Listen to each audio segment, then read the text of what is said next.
Assalamualaikum warahmatullahi wabarakatuh. Saya Nita Nurmaida dari kelas 04 SMJ 016. Di sini saya akan memenuhi ulangan akhir semester pada mata kuliah aplikasi komputer statistik. Untuk memenuhi syarat, saya telah melampirkan kartu ujian akhir semester genap dan juga KTM. Baik, langsung saja. Yang pertama, kita akan melakukan uji validitas. Pertama, kita buka SPSS-nya. Kemudian, kita memasukkan data yang ada pada Excel. Kita blok semua data.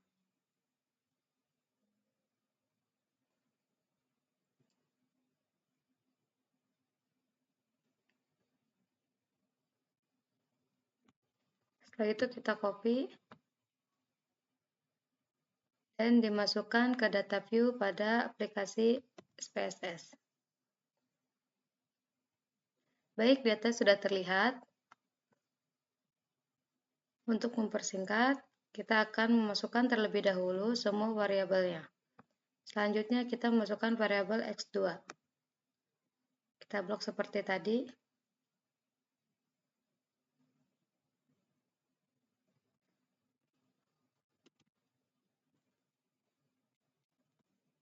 Dan kita paste.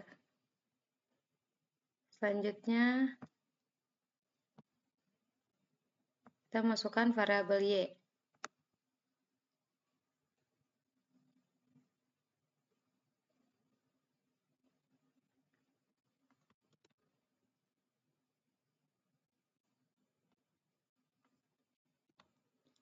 Baik, semua data sudah terlihat. Selanjutnya kita akan ke variabel view untuk mengganti nama pada variabel berikut. Kita bisa menggunakan cara manual maupun cara cepat. Saya akan menggunakan cara cepat. Kita blok, copy. Nah, sudah terlihat. Kita copy kembali. Dan kita paste. Nama data view sudah masuk. X1, X2, X3, X4, dan X5 serta total. Selanjutnya kita memasukkan variabel X2.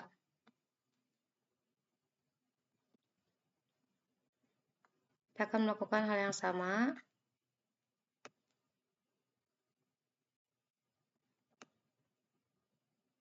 Kita blok, copy. Kita blok kembali.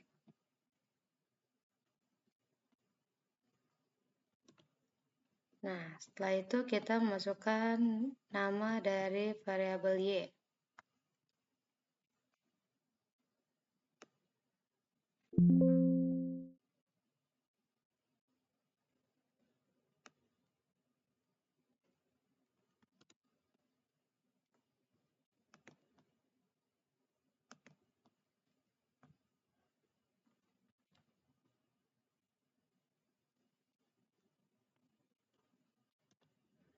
Oke, setelah data sudah masuk semua, kita akan kembali ke data view. Sudah terlihat, nama variabelnya sudah sesuai. Langkah selanjutnya kita klik Analyze untuk menguji validitas, correlate, dan bivariate. Selanjutnya kita memasukkan data X1 ke dalam kolom variabel.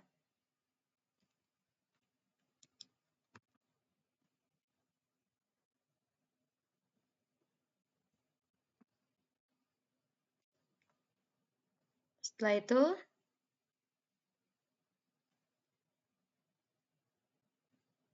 klik OK. Sudah terlihat hasilnya. Data yang dihasilkan dari X1 itu semuanya valid. Karena ia berada di bawah atau kurang dari 0,05. Selanjutnya kita menguji X2. Gunakan cara yang tadi, analis, collect, dan befaret. Data yang sudah kita masukkan ke dalam kolom variabel kita reset, dan kita masukkan variabel selanjutnya.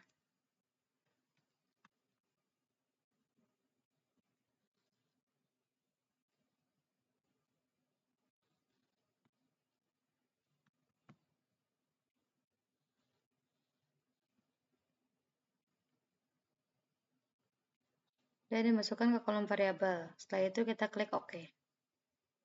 Nah, sudah terlihat hasilnya. Yang kita lihat ada dari signifikansi, yaitu harus di bawah 0,05, yang tandanya dia berarti valid. Dan di sini sudah ya 0,000, yang berarti dia kurang dari 0,05.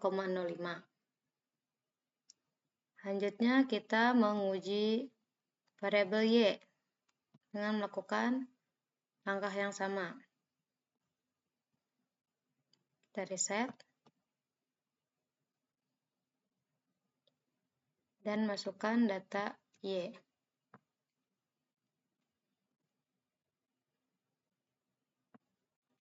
ke dalam kolom variabel dan klik OK. Nah, sudah terlihat dari seluruh variabel X1, X2, dan Y dinyatakan valid karena kurang dari 0,05 hasil yang dihasilkan dari uji validitas. Selanjutnya, kita akan melakukan uji reliabilitas. Datanya sama seperti data validitas tadi. Yang pertama kita akan ke Analyze dan Scale. Kemudian Reliability Analysis. Data pada variabel X1, X2, dan Y, kita masukkan satu persatu ke dalam kolom item. Pertama kita akan memasukkan data variabel X1 tanpa total. Setelah masuk ke dalam kolom item, kita klik statistik dan centang deskriptif for item, scale, dan scale if item. Kemudian continue dan klik OK. Kita akan menguji secara keseluruhan terlebih dahulu. Selanjutnya kita akan menguji data pada variabel X2.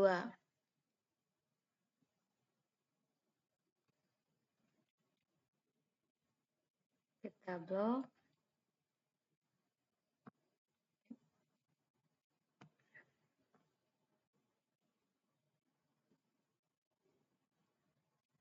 Dan dimasukkan ke kolom item.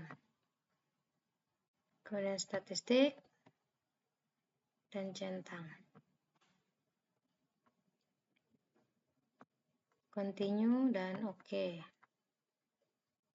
Variabel terakhir yaitu variabel Y. Kita akan melakukan langkah yang sama seperti pada variabel X1 dan X2. Ini kita reset.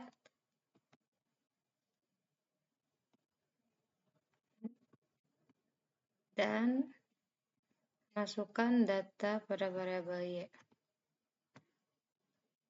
Dan statistik.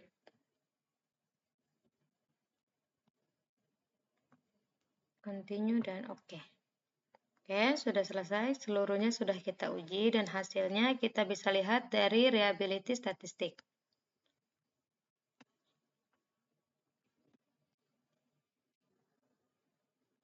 Yang pertama, ini adalah variabel pada X1. Hasil yang dihasilkan dari variabel X1 untuk korbat alfa itu 0,826. Sedangkan untuk data X2 menghasilkan 0,793 dan untuk data Y menghasilkan 0,808. Dari uji reliabilitas pada variabel X1, X2, dan Y dinyatakan memenuhi asumsi. Mengapa? Karena nilai konvert alfa yang dihasilkan untuk variabel X1, X2, dan Y yaitu, kita lihat lagi, 0,826, 0,793, dan 0,808 atau lebih dari 0,60, maka dapat dikatakan item untuk variabel X1, X2, dan Y memenuhi asumsi reliabilitas. Baik, selanjutnya kita akan melakukan uji normalitas. Data yang diuji hanya totalnya saja pada variabel X1, X2, dan juga Y. Baik, datanya sudah saya masukkan. Selanjutnya kita klik Analyze, Regression, dan Linear. Kemudian data Y kita masukkan ke Dependent, dan X1, X2 kita masukkan ke Independent.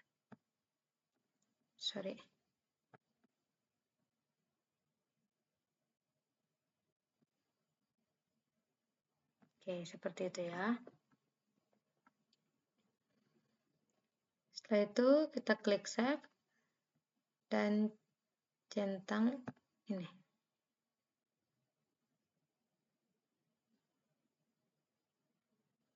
Kemudian Continue dan klik OK. Kemudian kita kembali ke variabel, kita lihat ada di sini ada kolom res ya.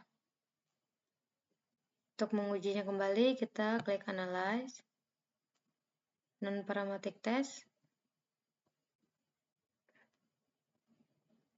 Legalisasi dialog, dan One Sample. Kita masukkan data yang tadi.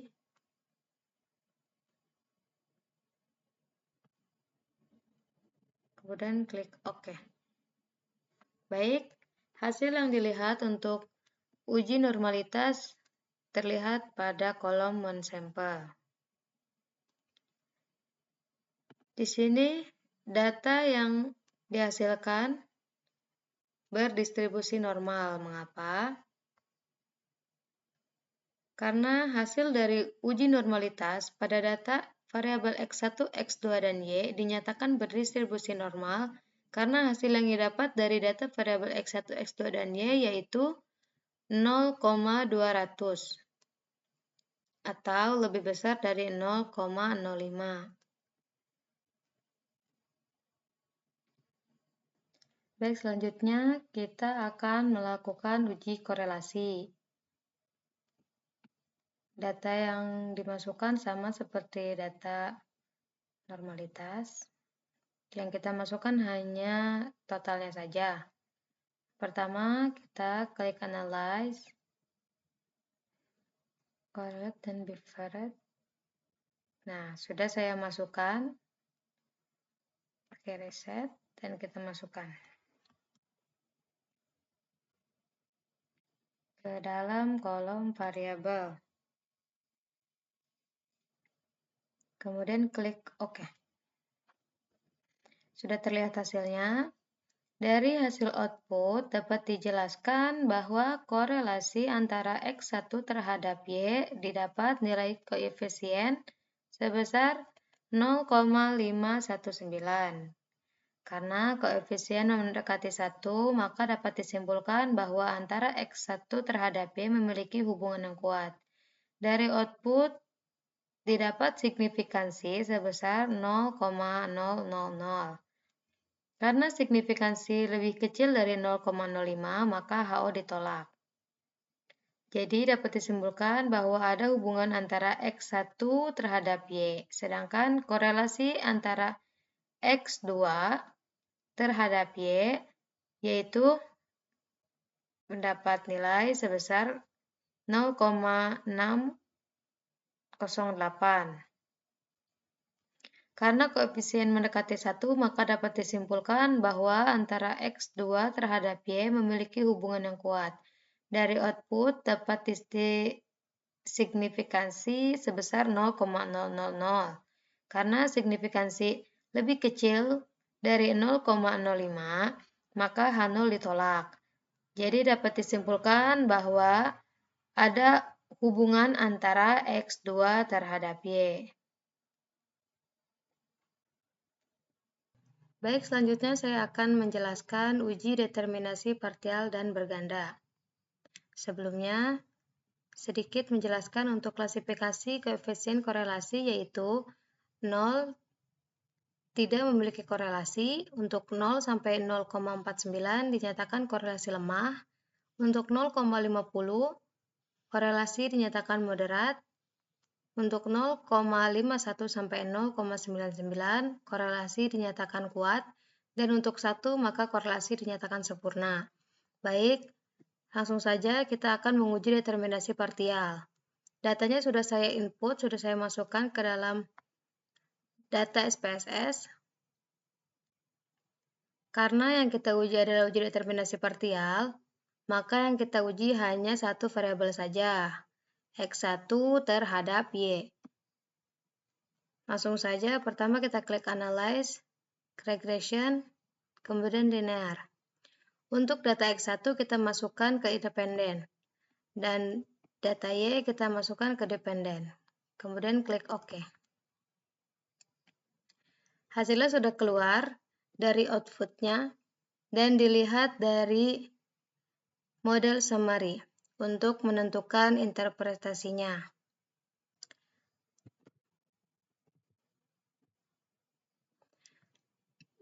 Interpretasi yang dihasilkan, diketahui bahwa nilai R² sebesar 0,269 atau 26,9%, yang mana menunjukkan variabel X1 memiliki pengaruh korelasi yang lemah terhadap variabel Y sebesar 0,269 atau 26,9%. Ini untuk uji determinasi partial. Selanjutnya, uji determinasi berganda. Kita akan balik ke data SPSS sebelumnya. Melakukan uji yang sama, klik Analyze, Regression, dan Linear. Kita reset saja. Untuk data ini, kita masukkan X1 dan X2 ke dalam dependen, dan Y masuk ke dependen. Selanjutnya klik OK. Datanya sudah terlihat. Yang kita lihat adalah model summary yang ini. Dan R² yang dihasilkan 402. Maka interpretasinya diketahui bahwa nilai R² sebesar 0,402 atau 40,2%, yang mana menunjukkan variabel X1 dan X2 memiliki pengaruh korelasi yang lemah terhadap variabel Y sebesar 0,402 atau 40,2%. Sedangkan sisanya 59,8% dipengaruhi oleh variabel lainnya. Selanjutnya saya akan menguji regresi sederhana dan hipotesis uji T. Pertama kita akan melakukan uji regresi sederhana. Karena ini regresi sederhana, hanya diuji X1-nya saja dengan Y. Pertama kita ke Analyze dan Regression, kemudian Linear. Data Y kita masukkan ke dependen, dan X1 masuk ke independen. Kemudian klik Statistik.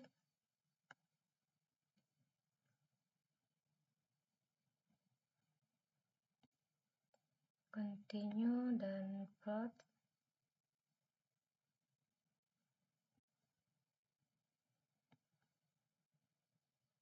Continue dan OK.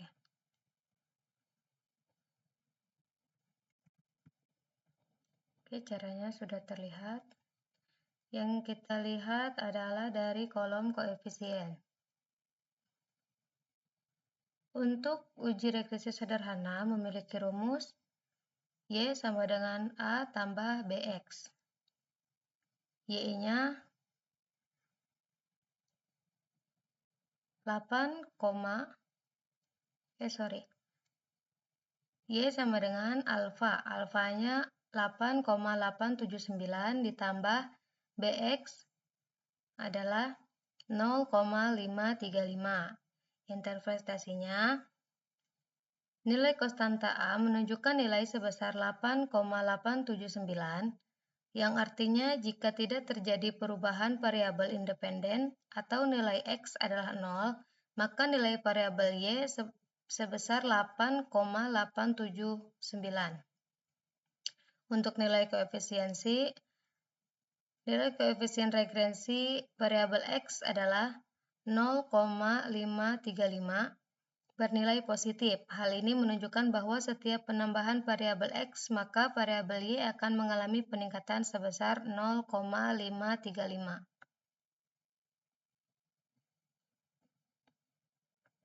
Selanjutnya kita akan melakukan uji T. Untuk uji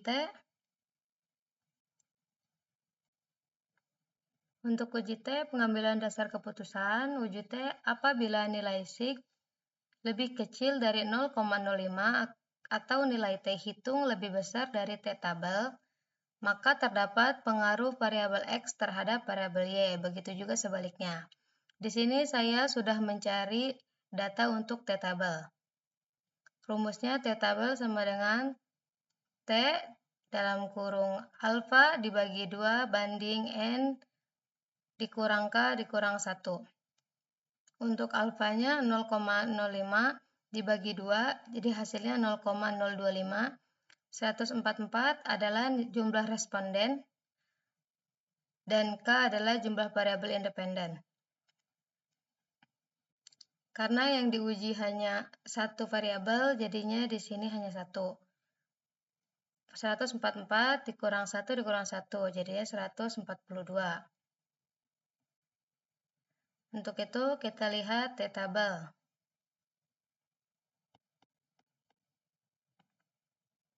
Untuk T tabel,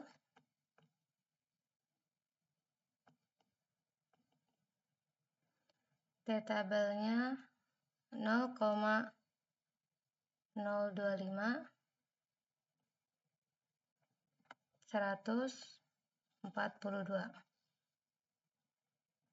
Nah, ini hasilnya. 1976. Saya hanya mengambil 3 angka di balik koma. Kita kembali lagi. Ini hasilnya 1,976. Selanjutnya kita akan melihat jumlah dari hipotesis uji T. Kita balik ke sini. Untuk T tabel atau T hitung kita lihat dari sini. Untuk interpretasinya, diketahui nilai signifikansi 0,000 lebih kecil dari 0,05 dan nilai T hitung yaitu sebesar 7,227, di mana lebih besar dari T tabel tadi yang berjumlah 1,976, sehingga dapat disimpulkan bahwa H1 diterima yang berarti terdapat pengaruh antara variabel X1 terhadap Y. Selanjutnya saya akan menguji regresi linear berganda dan uji F. Yang pertama, saya akan menguji regresi linear berganda terlebih dahulu. Dengan data yang sudah saya masukkan, klik Analyze, Regression, dan Linear. Untuk berganda, kita masukkan dua variabel, independen, dan Y masuk ke dependen. Setelah itu, kita klik Statistik, Plot, Jipret masuk, Continue dan klik OK. Oke, hasilnya sudah terlihat. Data yang kita lihat adalah data koefisien. Untuk uji regresi linear berganda, menggunakan rumus Y sama dengan A tambah B1X1 tambah B2X2. Maka hasilnya Y sama dengan alfa atau konstanta 5,937 ditambah B1X1 0,239 X1 dan X2-nya 0,386 X2. Untuk interpretasinya, nilai konstanta A menunjukkan nilai sebesar 5,937. Artinya, jika tidak terjadi perubahan variabel independen atau nilai X1 dan X2 sama dengan 0, maka nilai variabel dependen Y sebesar 5,937. Nilai koefisien regresi linear variabel X1 adalah 0,239 bernilai positif. Sehingga jika variabel X1 mengalami kenaikan satu nilai, maka nilai variabel dependen Y akan mengalami peningkatan. Dan jika hasilnya negatif, maka Y akan mengalami pengurangan. Untuk nilai koefisien regresi linear variabel X2 adalah 0,386, bernilai positif juga. Sehingga jika variabel mengalami X2 kenaikan satu nilai, maka nilai variabel dependen Y akan mengalami peningkatan. Selanjutnya kita akan melakukan hipotesis uji F. Seperti uji T tadi, kita akan mencari tabel F dulu. Uji F, apabila nilai signifikansi kurang dari 0,05 atau nilai F hitung lebih besar dari F table, maka terdapat pengaruh variabel X terhadap variabel Y. Begitu juga sebaliknya. Variabel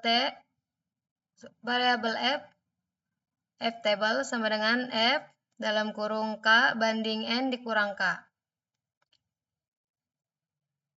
F dalam kurung K-nya adalah 2, jumlah variabel independen karena yang kita uji X1 dan X2, dibanding 144 jumlah responden dikurangi 2 K jumlah variabel independen. Jadinya 142. 2 banding 142. Kita buka tabel F. Ini hasilnya 3,06.